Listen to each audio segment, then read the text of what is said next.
So everybody, welcome. Again, my name is Chuck Welsko. I'm here with Jim Seaver from the Kentucky Historical Society. As you go along, if you have questions, there should be a webinar chat that we will be monitoring. Very much, I work with Jim. Jim is the very much the he'll introduce himself, but very much the man who is he is our marker aficionado. Perhaps the one way to put it. I I'm very prefer much guru, but I'll take aficionado. guru aficionado. I'm here going to be kind of monitoring the chat. If you have questions, please feel free to drop in. We're going to record this and then share it out. So Jim is going to run through sort of his overview of the marker program, and then we'll be here to answer questions. If it looks like it fits really well with what Jim's talking about at the moment, I will try to interject. But really, this is Jim's show to guide you all through the program. And we really thank you all for being here today. And thank you for taking time. So, Jim, I'm going to pass it over to you. I'm going to mute myself. If you all have questions, please drop it in the chat. We will leave time at the end for you to ask other questions. Yes, so you'll probably see across the bar at the bottom of your screen that you can click Q&A and it will give you an ability to pose questions. So you can send us questions as the chat's going on. We'll also have a very robust Q&A session at the end because I know people will want to talk about things that we haven't covered. But as Dr. Welsko said, my name is Jim Seaver. I am the Community Engagement Coordinator here at the Kentucky Historical Society, where one of my main responsibilities is working on the state's Historical Marker Program. And every year we have a cycle of topic nominations where people across the Commonwealth and even occasionally beyond it will pitch ideas at us for new topics that they would like to see recognized with a state historical marker. So I always let them know that even though I'm the coordinator for the historical marker program, I do not actually serve on the external review committee that evaluates the many dozens of nominations that my office receives. That allows me to act as a coach and a consultant as people are nominating topics and preparing their materials. When I speak of the external review committee, I always let people know that that committee is comprised of historians and people working in history-aligned fields across the state of Kentucky. They are selected to help us as volunteers because they have subject area expertise. They also tend to hail from all different regions of the state. And we believe in their ability to evaluate every nomination impartially and provide excellent guidance on which topics should be approved. So no matter how many dozens of nominations my office receives every year, we have a mandate to approve approximately 10 to 15 new topics to become new state historical markers through the Kentucky Historical Society and the other folks that we work with. I always emphasize that a marker project is very much a collaborative project between our local point of contact, my office here at the Kentucky Historical Society, the foundry that does the marker fabrication, and then the Kentucky Transportation Cabinet, which is responsible for installing the historical marker. It can end up being a pretty lengthy process to get a new state historical marker. If your topic is approved, customarily it's going to take over a year for us to get the marker installed and dedicated. So it's a very deliberate process, and we try to give it the time and consideration that it deserves. But my office constantly has lots of different projects up in the air, so it tends to be a slow, lumbering machine. So just to give you a little bit of a sense of what we're going to cover today on the webinar, we will run through some of the basic information and current guidelines and operating procedures for the Kentucky Historical Society's Historical Marker Program. We're also going to make some suggestions for best practices that we think you should follow as you're compiling your nomination materials. And then, as I said, we're going to have a little bit of time at the end for Q&A to touch upon some of the things that maybe we haven't thought about, but they are on your mind. If you have a very pointed question about your specific topic. For example, if your question is, Jim, I'm trying to figure out who manages a traffic island in Russellville, Kentucky, so I can get a permission letter from them. That's probably the kind of thing that we should chat about outside of the webinar. But if you have something that you think is a question that will be of interest to lots of different folks, by all means, please send it our way. So Let's go ahead and dive in. The State Historical Marker Program, at least in terms of the state government running it, we are in our 76th year of existence. And I always let people know that there have been many generations of this program. I arrived here at KHS in 2022 and was handed the new playbook for the program based upon substantial updates that were made in 2021. So that is the set of guidelines and procedures that I use in doing this work. And I always tell people it's kind of like working with a stockbroker where they say past performance is no indication of future results.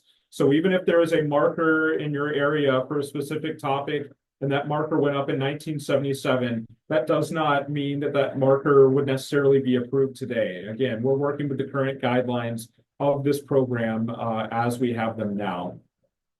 So the thing that I always emphasize to people is that these state historical markers that you see along roadsides exist for one purpose above all, and that is to create on-site educational encounters with Kentucky history exactly where it happened.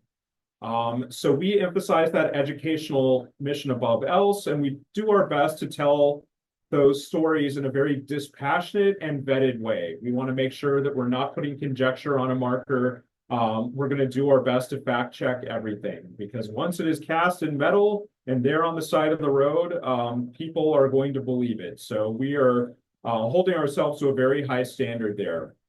And I always explain to people when they reach out to me seeking a historical marker that because we emphasize that educational mission above all else, historical markers aren't always the best way to tell a story if you're seeking something that is asking it to do a little bit more than what it was intended for. So if you specifically want the marker to serve as a monument or a memorial, or maybe advertising for a private business, or some sort of public gift or honorific award to an individual or organization, that may not be the best fit for this program. I also explained that just because a state historical marker is at a site, it does not mean that there are any site protections or site restrictions about what can and cannot happen there that come along with the marker. The marker is simply telling Kentucky history, and that is the full extent of its power. Something that is important to understand at this point is that today's state historical marker program essentially operates as something of a competitive grant program. Now, what I mean when I say that is that thanks to a very generous appropriation from the Kentucky General Assembly, we use state funds to put up approximately 10 to 15 new historical markers each year. And that funding covers the entire cost of the marker design, the marker fabrication, and the marker installation. So if your topic is approved, there are no costs for those things that will be passed along to you. But I always explain that is not a bottomless well of funding. So we do have to be judicious in the number of topics we approve each year. And there are also limitations upon staffing and resources across multiple agencies. So even if we wanted to put up 50 or 100 markers every year, it's simply not something that we believe we would be able to do well. So this is why we have that external review committee to evaluate all the nominations. They will spend essentially the spring and most of the summer evaluating them, usually clocks in at about 1 to 2 linear feet of files. So they have their work cut out for them. That committee will then meet later in the summer, and once they have a list of recommendations, they pass along their recommendations for approved topics to the Kentucky Historical Society's governing board, which will then grant them formal approval. At that point, we send out notification letters in August to let people know how things worked out. A topic can either be approved, rejected, or it can be classified as revise and resubmit.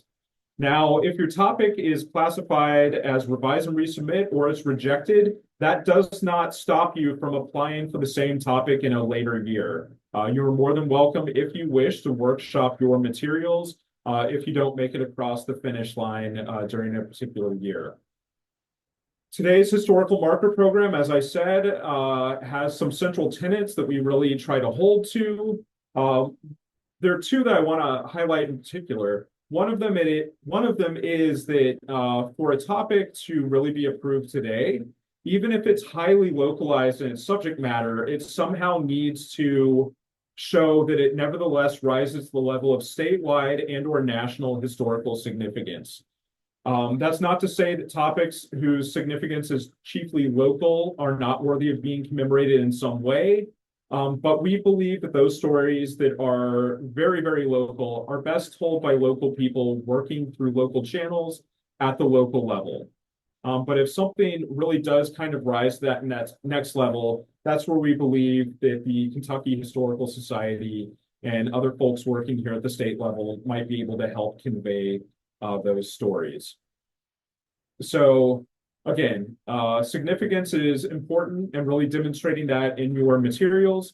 The second thing is showing that the topic that you're proposing has a groundswell of support there at the local level, meaning people understand the topic, they understand why it matters, and they are willing to be enthusiastic on the record to explain why they believe it should be recognized with a state historical marker.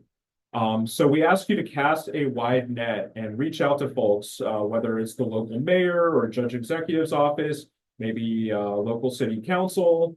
You can reach out to philanthropic groups and nonprofits, veterans organizations, county historical society, genealogy society, anybody who's going to have an affinity for a certain topic and believes that it should be advocated for.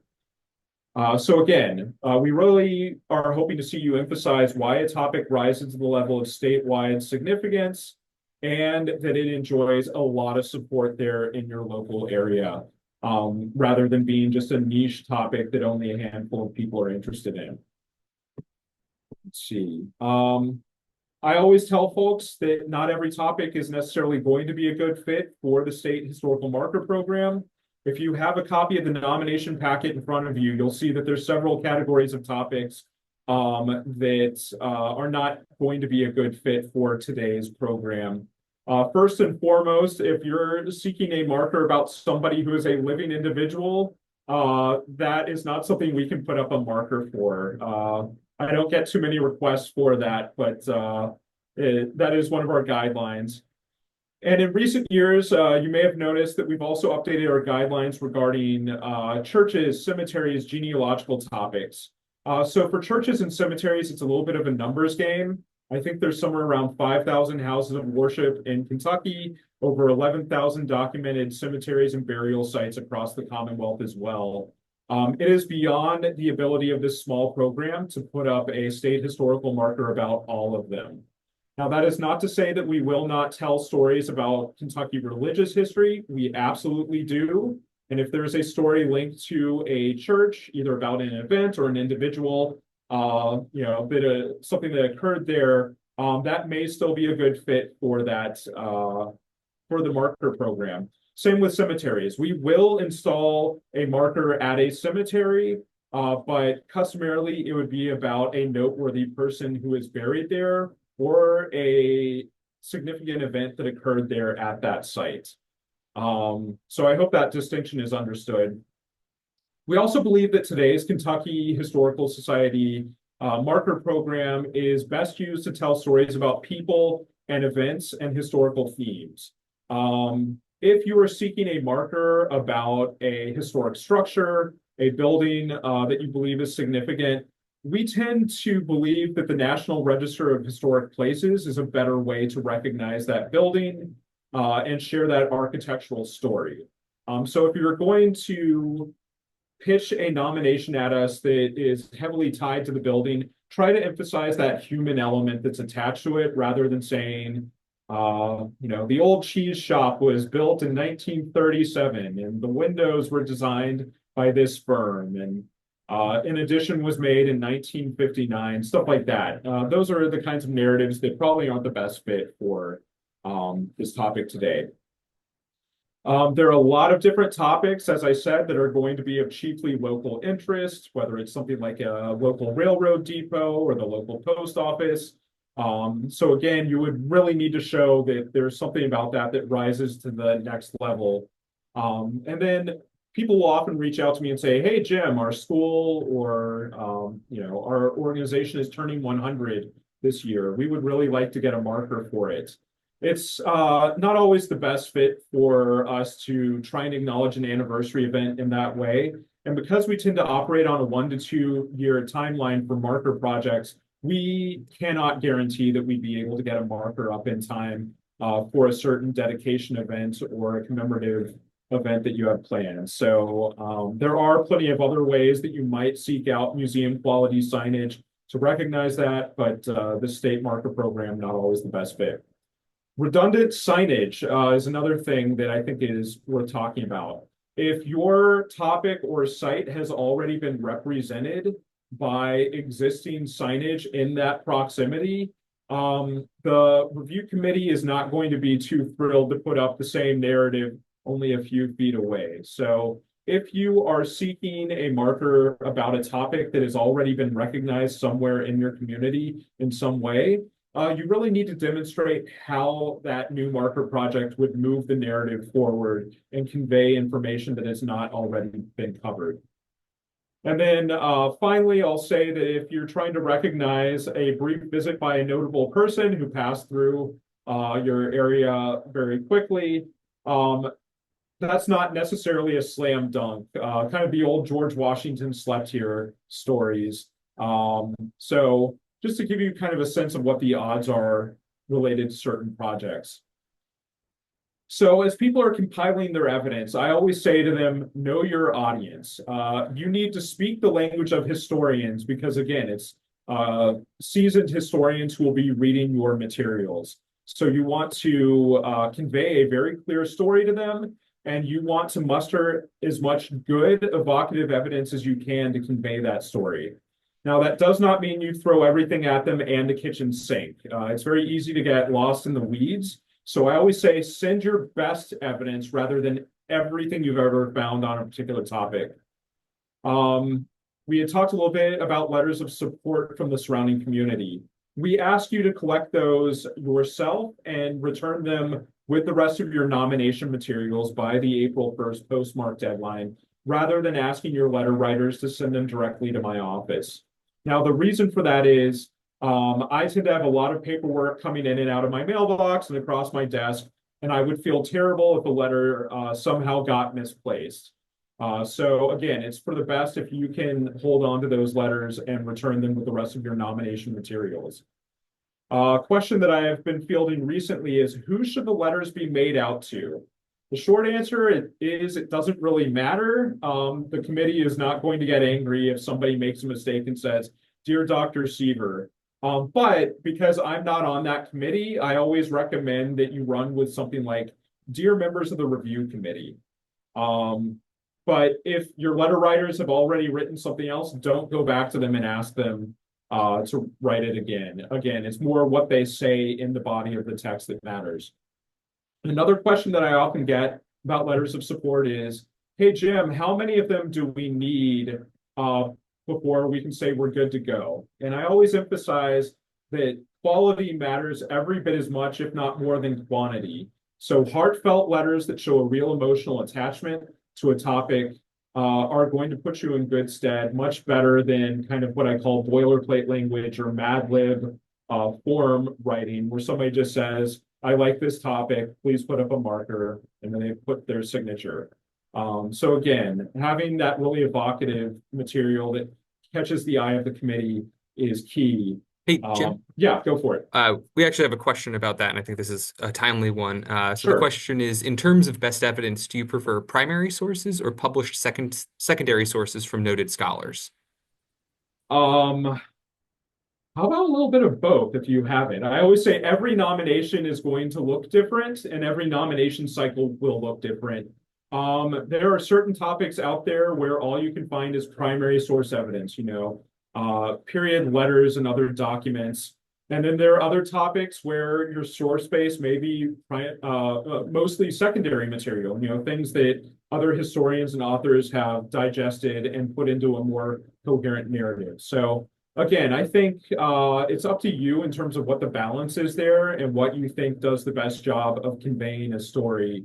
But again, knowing your audience, that you're having credentialed historians look at these things as they evaluate your nominations. I think specificity is key and really thinking about it almost like a detective. How are you collecting evidence that proves a case and makes a case to say that something should be recognized with a state historical marker? So that was a great question. Thank you for dropping that in the chat. Chuck, would you add anything to that? Sorry, you caught me while I was taking notes. No, I think that that's really good, and I've been making notes here, and I think as I've always thought about that statewide significance, it's as historians sometimes it's hard to explain. I want to say it's hard to explain what we do. I think that's a little overcomplicating, but I think kind of asking that question of these markers are local, but asking that question of why does this matter to someone that's from out of town, and like helping it and if you can find evidence, whether it's primary or secondary, that helps explain that. Like, why does the thing that happened in this place matter not only for the county, but for the state, for the nation?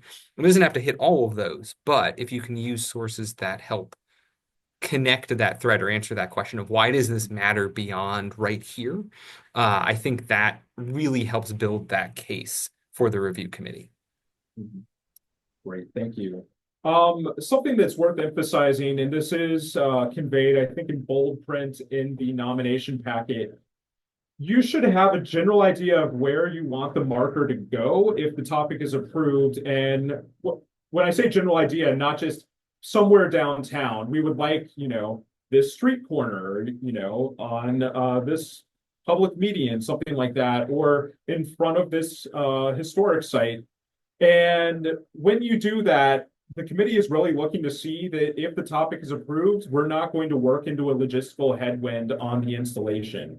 Meaning, we are never going to sink a marker in the ground where somebody who owns or manages that property does not want it to go.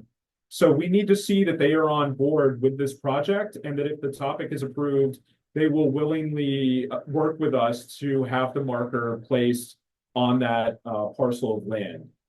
If you can't get somebody to buy into that and they own or manage that site, then this project unfortunately is kind of dead in the water. So again, we don't want to work into a headwind and force a marker on someone when it's not explicitly requested by them. On a more practical level, you've probably seen if you look through the topic nomination packet that we ask you not to send us your nomination in, fancy accordion files or sleeve protectors or, full of staples and Post-it notes and other things. We also ask you not to send either, teeny tiny items like, something like this compared to 8.5 by 11 paper, or something that's much bigger than this. And the reason for that is every nomination, when it arrives in my office, we hang on to the original copy that you sent as the master copy. But because the review committee members are scattered all over the state, I will digitize that and send it to them. And I have to batch scan all of these nominations through the top of a copier that can only accept 8.5 by 11 documents. So if you send us something that's bigger or smaller than 8.5 by 11, I notify the committee with the nomination that there's certain materials that were not scannable, but are available upon request. And we have those available at the evaluation meeting during the summer as well. But all of this is to say, if you have something that's either bigger or smaller than 8.5 by 11, if you have a way to either shrink it or enlarge it so it is on paper that size, that's going to make it easier. We also ask you to print everything off on only one side of the paper as well, to make things scanning a little bit easier. Okay, that's a lot of information. Let's kind of shift gears a bit and talk about our recommendations for best practices that you might follow as you prepare your nomination materials. And with this, we'll get a little more stylistic. Something that one of the review committee members said years ago has stuck with me. This person was looking at a nomination that was, at the time, well over 100 pages in length. And the review committee member said, I'm not sure where there is a thread to pull here. And what that committee member meant was, if you're sending, lots and lots of information on a very complex topic, are you able to understand what exactly you're hoping the marker will say if the topic is approved? Now, our word count on a state historical marker is approximately 125 words. So we have to show a real economy of language as we condense that narrative and convey that story on a state marker. So if we don't know what the thread to pull is there, what the key idea we're trying to convey with that project is, it's probably not going to get approved. It's a classic case of not being able to see the forest through the trees. So you should be able to state very succinctly in your nomination packet what you believe the topic is. And I believe there's a topic summary requirement with something like a 200 word count. That is where we're asking you to distill what the topic is about. Thinking about things stylistically, I also say to people, the narrative that you're trying to convey, I guess people in the literary world or the journalistic world would call it good copy. We're looking for a really interesting, compelling story to share. So if your idea of what the markers should say, and I'm just gonna, give an example. Let's say there's an older school in your community. If you want the marker simply to list every principal who has served at that school since 1879, that's probably not going to be the most interesting thing for people who pull over to the side of the road in their vehicle to read it. So that's not to say that the people who served at that school are not important, but if there's a better way to convey that information than just a list of names and to give some richness to their experiences at that space, that would be what we're looking for. As you heard me say in years past, we sometimes had people send in well over 100 pages worth of nomination materials, and we started to really see diminishing returns on what they were telling us after a certain point, which is why today we ask you to limit your nomination from, your first page all the way to the last name, all of your materials together, to 75 pages in length. If your nomination is any longer than that, it tends to exhaust the review committee and they are unlikely to approve it, I fear. Another thing that I explain to people when it comes to the statement of historical significance, please do not assume that the committee will automatically understand why your topic matters. It is your job to explain to them, to prove to them why they should care and why they should believe that your topic is worthy of commemoration beyond just the local level. On a more practical level, I often tell folks, make sure that you give yourself enough runway to compile and complete your nomination so you're not racing the clock at the very end of March. It is not unheard of for people to reach out to me a few days before the deadline and say, hey, Jim, I'm just sitting down to get started on this. And that always sends me into a bit of a panic mode because I know how much work these nominations can take to do them well. So here we are on March 6th. If you have not reached out to people yet to start requesting letters of support, I would prioritize that above all else. You want to reach out to them and say, hey, this is the deadline I'm working up against. Are you able to help with this? And then don't be shy about sending them a gentle nudge if you have not heard back from them in a week or two. People are very busy. They have a lot of different things that they're working on. So I think they will appreciate it if you say, hey, just checking in about that letter, wanting to make sure we're still good to go to hit the deadline. Since I've mentioned the deadline, I'll reiterate that the April 1st deadline is a postmark deadline. We do ask you to return your materials through US Mail, UPS, or FedEx, and that allows us to create a strict deadline for everybody rather than having people try and email them in at various points. My poor office photocopier also does not want to print off however many nominations we get. So again, you should have your materials to the post office or FedEx or UPS by the close of business on April 1st. And then hopefully they will arrive in my mailbox in the coming days. So we talked about letters of support. As you compile your nominations and as you believe that you're approaching the finish line, it never hurts to reach out to a trusted colleague or friend or another expert at the local level who understands your topic well to say, hey, can you read through my materials and let me know what looks good here, or if there's anything that's unclear, or maybe I've left something out. When folks reach out to me and say, hey, Jim, can you take a look at this? because there's so many dozens of people nominating topics, unfortunately, I really don't have the time to do a very thorough read of everything you send. I'm literally going to take 3 or 4 minutes and make sure that you're checking all the boxes for the very basic requirements of what a nomination would need to have in it. I'm unfortunately not able to provide a lot of very, very detailed feedback page by page because of that. So yeah, this is why I always recommend having a trusted colleague or friend there in your community who can take a second look at it and give you a little bit of editing support. Chuck, I've been going on quite a bit. Is there anything on your end that you think I've left out thus far? Not to my knowledge, but there are two questions I think that are related that have come in Mhm. about the delivery of materials. One person asked if they could provide a CD with the materials as a PDF, and another person asked if materials could be hand delivered. How do you feel about those two things? Please, please, please do not send us any CDs. For starters, my computer setup here in my office has no way to withdraw data from that.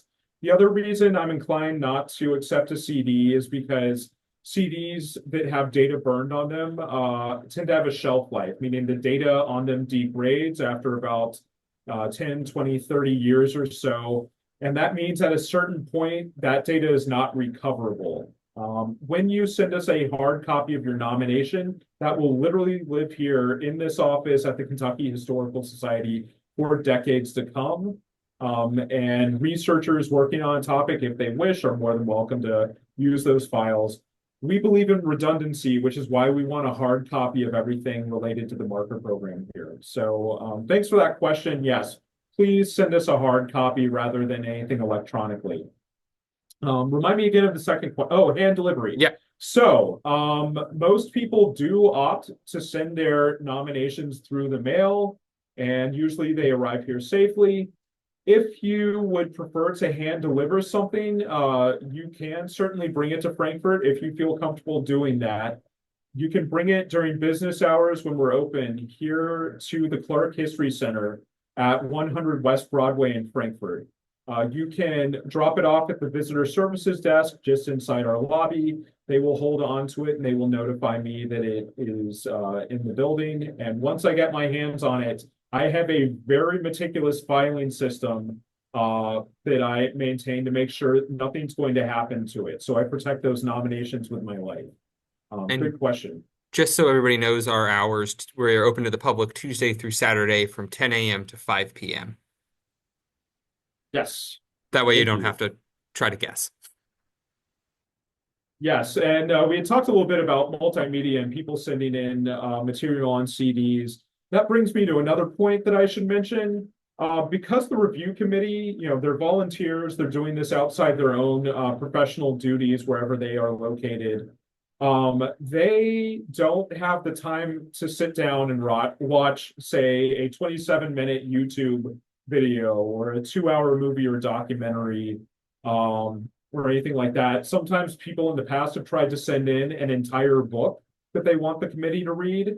Unfortunately, these fine folks who serve on the committee do not have the time to do that. So if you have any multimedia, any audio-visual material, or a book that you think is particularly evocative, what I always say is for multimedia, you should transcribe the most useful parts into a few brief excerpts that are written down. And then for books, if there are a handful of pages that you think do the best part of conveying that story, include that as well. But please do not send us any books or any CDs. Please, please, please never send us any original documentation that you have. In the past, people have tried to send my office for example, a pamphlet from 1957 that supports their topic. And I always say, please do not send us the original pamphlet, scan it, photocopy it, send that copy to us instead, because unfortunately we cannot return original materials and we really would prefer that that history stays there in your local community. So that is a lot of material that I have covered. Chuck, what else has been on your mind while I've been talking? Um, well, there are no other questions that have come in. I see that Roger still has his hand raised. Actually, a question just did come in. So, question: I'm going to let Roger then ask his question. Uh, is the question that just came in, is there a good average number of letters of support that you would recommend, or is it simply the more the better? So I think it's a balancing act. Again, I had mentioned quality over quantity. That being said, I don't think it hurts to have more letters. Your typical marker nomination is going to have probably six or more letters of support coming along with it. And again, I always say cast a wide net. Sometimes you're reaching out to your local mayor or judge executive. Sometimes you're reaching out to nonprofits that may have a particular attachment to a specific topic. I've gotten letters from children before. Some like a fifth grader saying, "We learned about this person in school, and we believe that they're really, really interesting, and we would love to see their story commemorated here in our community." So whatever you think needs to be done to get the committee to see that there is a groundswell of support, I think that is to your advantage. But how you get there, I'm not going to say that there's a one size fits all approach. I think that's a good answer. We've had some that have only had a couple of letters, but they're really strong and they demonstrate broad support. And I think like I would also caution like just getting the mayor or a city council member to support a project does not necessarily guarantee that it's going to advance. Like we would very much like to see those, but I would also suggest getting people on the ground, community members involved. Two more questions popped in, Jim. I'm going to read Sure, the yeah, first and we're one. actually at the Q&A point of this webinar. So by all means, if you have other things that we haven't touched upon, please drop them in the Q&A. But Chuck, what else has come in? Uh, Sorry, there's a third question and it's funny. So I'm going to go through them one at a time. Yeah, I can answer the third one. We are state employees. We can't accept bribes or gifts Don't over do that. $25. Don't do that. Although Poppy's Donuts are amazing. They are Uh, amazing, but we will acquire them privately as private citizens. Don't send us donuts or anything I else. don't need more donuts. I don't need more excuses to run further. Um, serious. We've got several questions. Is there a benefit to providing historic images related to the topic? Is there a benefit to providing images of the proposed site for the marker? Um, yes and yes. I always say that because these committee members are sorting through so much paperwork that you've submitted, if you have the advantage of having photographs or, other images that help to convey the story of your topic, I think that's the kind of thing that if I were on the committee and I was, looking through pages and I turned and there's a really cool photograph that tells part of that story, that's going to make me stop and study it and pay a little closer attention. So yes, if that is a card that you have to play, I say play it. Now, if you have a topic that, for a whole host of reasons, does not have any visual imagery associated with it, does that mean your topic will not be approved? Absolutely not. It still has a chance. And I have seen plenty of topics approved in the past few years that had no images. But that being said, if you have a way to convey a narrative through a photograph or another image, do it. Second question was about should we include a photograph of the proposed site? I think that's great. That will certainly help the committee to see that you have a clear idea of where you think this marker project should go. So sometimes people will actually go out and photograph the site with their camera. Sometimes people will use Google Street View and just do a screen capture. Either one is a good way to do it. Now, if you don't have that visual um, of the proposed site in your nomination, does it mean it cannot be approved? Absolutely not. It's a nice to have rather than a have to have. Yeah, those are the exact words I was going to use. Another question. If we use information from a book, should we highlight the specific information we want the committee to read? I love that you asked that. Again, put yourself in the place of the committee members looking through these nominations. If there's a nomination of 75 pages about the old cheese shop, and there is something that you think is particularly fascinating, imagine that committee member reading, reading, reading, and then they see something that's highlighted, maybe an anecdote or an interesting factoid related to the old cheese shop, that's going to catch their eye on the page. And that's probably one of the things that they will take away from that nomination and their experience reading it. So I always say if there's something that's especially evocative on the page, you can highlight it, you can kind of circle it with pen or pencil, anything that draws the eye to that and helps to bolster the point that you're trying to convey. I think that's great. Uh, Excellent. Another question. One of our letter writers emailed the letter. Do the letters need to be signed? Some letters writers don't have printers. We do not have a signature requirement. So if somebody has just emailed you to say, I support this topic and this is why, just print that off and send it along. We're good to go. I currently don't have any questions that are there. I think while I was making notes earlier, I kind of came up with like 5 bullet points I wanted to quickly run down just as a Mhm. refresher. This isn't one of those bullet points, but as a reminder, we've recorded this. We're going to make it live so you can come back and listen to this if you want to hear Jim or answers to the particular questions. We'll have that available. But I think kind of 5 salient points. Uh, April 1st deadline. Please have all of the materials come together by that deadline. The deadline is a postmark. Um, we're asking you to nominate topics that focus on a statewide significance. Again, kind of like I phrased earlier, answering that question of why does this matter to someone from outside of the area, outside of town, outside of the community?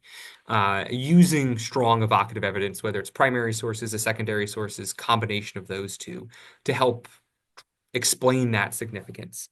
And remembering local support about both from community members, broadly defined, and also from the site that you want to put it up. It's different if it's on the side of a highway, but if it is somebody's home, somebody's yard, that local, that personal element is really important. Uh, yeah. Okay. I am not covering that in the bullet points, but I can answer this question. The other question was, can you also note if our application is approved, what the process is following approval, if I don't cover it in the bullet points, which I wasn't going to. Jim, do you want to tackle that or do you want me to tackle it? I've been talking a lot. Why don't you run with it? Yeah. So after the approval process, right, in July, usually early to mid-July, the committee will meet. Asterisks of this is slightly vague depending on people's summer schedules, right? Um, Committee will meet. They will recommend a number of application nominations that will go to our governing board. They will approve them as a slate at the end of July. In August, we will reach out to you regardless of what the status of your nomination was. And again, they can either be accepted, rejected, or requested for submission, basically a revise and resubmit, asking you to resubmit again. And then from there, after we give you paperwork, between August, September, early October, KHS staff will work with the contact person, whoever the kind of point of contact is for the project, on the next steps. We will write marker drafts of the text. We will share a copy of that with you to engage in a dialogue to see, make sure we're all on the same page. And then it'll go to the Foundry, ideally sometime in October. And the Foundry has expanded their capacity, which was lower at one point than it is currently. So our hope is that they will continue to move quicker. But I think, as Jim had said, that from the time you submit it to the time a marker goes in the ground could be up to a year. So, Jim, did I miss anything there? Yeah, I would just add today we also have a system in place where the people who write the text that goes on the historical marker, if the topic is approved, are Kentucky Historical Society staff, people who have expertise in that area and can convey an educational narrative in a dispassionate way that has been thoroughly fact checked. So unfortunately, we cannot accept outside authors for a marker text. We will send a copy of our working drafts to our local contacts for them to fact check and help us push and pull on the language. But we have our own internal style guide and we have formatting requirements from the Foundry that we have to honor. So we really cannot accept language that's handed to us to put on the marker verbatim. If that's what you're looking for, this would be one of those times when I recommend that people consider possibly working with a different program or privately designing a marker or plaque through a commercial provider. Yeah, I Two think things. Oh, go ahead. I was just, I think I used the very imperial we there, and I meant we as in we KHS staff. Thank you for the clarification, Jim. Yeah, two other things I was going to say. So we've talked about a lot about having a topic rise to the level of statewide and or national historical significance. I always say that a topic can be very localized, but still break through to that level. And the classic example I give is a marker nomination that was approved in a previous cycle for Sturgis High School in Union County, Kentucky. The marker is specifically related to the events surrounding the desegregation of the school system there in the 1950s. Now, there are schools in all 120 counties in the state of Kentucky, and school integration happened across the entire state at lots of different schools, and that is an important story to share. But again, this is a small program that cannot put up a marker in front of every school. The reason Sturgis High School rises to the level of state and or national historical significance is that the story of integration there involved a lot of local pushback against that at the time, to the point that you had national reporters arriving from the New York Times, Washington Post, Life magazine to cover what was happening there. Governor Chandler at the time actually had to send in the National Guard with tanks to enforce the desegregation order. So the eyes of the world in that moment were very much on Sturgis, Kentucky. And that's one of those stories that really broke through to the next level. So that's just the example that I often use to explain how the local can become state or national in its significance. And then something else I wanted to cover before we wrap this up. It's not uncommon for people to renominate a topic if it doesn't make it across the finish line a certain year. So let's talk about renominations. If your topic does not get approved, I always say reach out to me and let me know that you intend to reapply for the following cycle, and I can waive the letter of interest requirement for it. So you will automatically receive the 2026 nomination packet when it becomes available in October of this year. And it's not uncommon for me to go through and take a look at the previous nomination that didn't get approved and offer a little bit of guidance about things that you may do to either rework it or beef up certain areas of that nomination. I always say don't throw the entire thing out and start over from scratch. Rather, you should really hold on to the best material that you have there and reuse it. That includes letters of support. There is no reason for you to go back and ask people to write updated letters with a more recent date on them if you believe that those letters are still able to convey a really strong message there. So keep your best material, reuse it, just rework and edit what you have. There's another question, Jim, and I think I caused Sure. this one. The question was, did you just say that if the marker is proposed to be placed on the side of a highway, then permission isn't needed, specifically on public land? That's a good question. And Mhm, again, I don't want to give a blanket statement mhm. about it.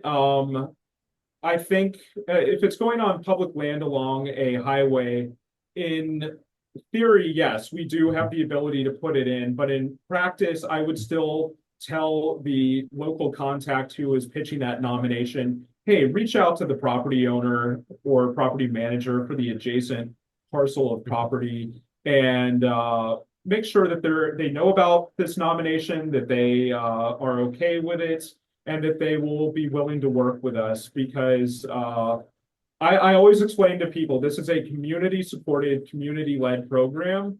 And I cannot and I will not run around in the middle of the night putting the marker topics I want to see on the landscape where I want them. I do not have that power. And even if it were extended to me, I would have qualms about using it. So, yes, to answer your question more succinctly, even if you're proposing a marker going on public property or the right of way next to a highway, you really should reach out to the local landowner and make sure they're fine with it. Same thing with courthouse lawns. If you want a marker on your local courthouse lawn, you should really have something in writing from the judge executive or any other local officials who manage that property just to ensure that they are okay with that project.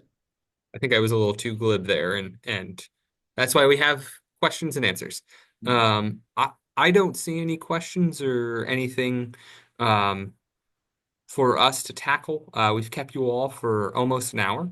We very much appreciate your time. And as I said, we're going to end this recording. It should be put up online, and we will be available also to answer questions, email, phone calls after this if you have more questions, if more things rise to the surface afterwards. So thank you very Sure much. thing. Yeah, thank you so much for your time, and we're looking forward to seeing all the really amazing nominations that come in during the next month or so. We appreciate it, folks. Thank you. Thank you all and have a great day. I'm going to end the recording. Thank you.